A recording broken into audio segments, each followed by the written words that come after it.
Tere sebelumnya adalah seorang non-muslim yang akhirnya hijrah menjadi seorang mualaf. Dia pun menceritakan perjalanan hidupnya sebelum dia menjadi seorang mualaf. Dirinya menjadi seorang mualaf ketika dia mencari tahu tentang siapa Yesus sebenarnya. Dia pun mempelajari selain dari agama yang ia anut, dia juga mempelajari Al-Quran. Pada akhirnya dia pun memutuskan untuk menjadi seorang mualaf setelah mempelajari Al-Quran. Dia menjadi mualaf dengan keinginannya sendiri tanpa ada yang menyuruhnya. Perkenalan Tere dengan agama Islam bermula dari pertanyaannya seputar konsep Allah Tritunggal dalam kekristenan, agama yang diyakininya sebelum memutuskan menjadi mualaf. Dia mengaku, mulai terusik dengan pertanyaan tentang siapa Yesus saat masih bersekolah. Namun kala itu, dia lebih banyak menerima pandangan Trinitas dari dua sudut pandang agama, Kristen dan Katolik. Ketika kuliah pada 1998, Tere kerap berdiskusi dengan seorang teman muslim terkait banyak hal, termasuk tentang siapa pencipta langit dan bumi. Mengacu pada agama yang diyakininya saat itu, jawabannya tentu Allah.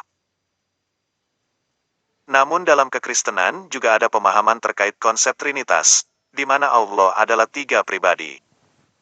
Teman saya itu bilang, Islam pun mengenal Yesus. Namun bukan sebagai Tuhan, melainkan Nabi. Ujarnya dikutip dari channel YouTube Ngaji Cerdas, Selasa, tanggal 30 Agustus tahun 2022. Perkataan temannya itu kemudian memantik Tere untuk mengenal lebih dalam lagi sosok Yesus melalui buku. Proses belajarnya itu mengerucut pada dua sumber utama, Alkitab dan Al-Quran. Karena waktu itu saya meyakini bahwa Alkitab adalah sumber kebenaran, maka saya mulai mempelajari Al-Quran, tuturnya.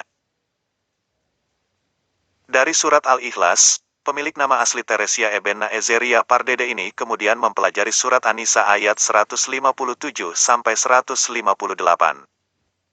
Dari perspektif Islam, surat itu menyebut bahwa Nabi Isa AS tidak disalibkan. Tapi Allah mengangkat beliau langsung ke langit untuk menyelamatkannya. Ternyata ada skenario akhir zaman yang harus dituntaskan Nabi Isa AS.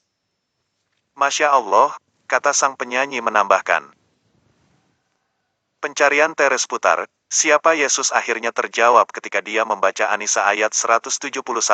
Surah yang disebutnya sebagai surat cinta dari Allah.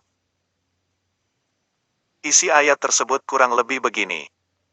Wahai ahlul kitab, janganlah kamu berlebih-lebihan dengan agamamu, karena sesungguhnya Nabi Isa putra Maryam itu adalah seorang rasul yang diperkuat dengan Rohul Kudus, ujarnya.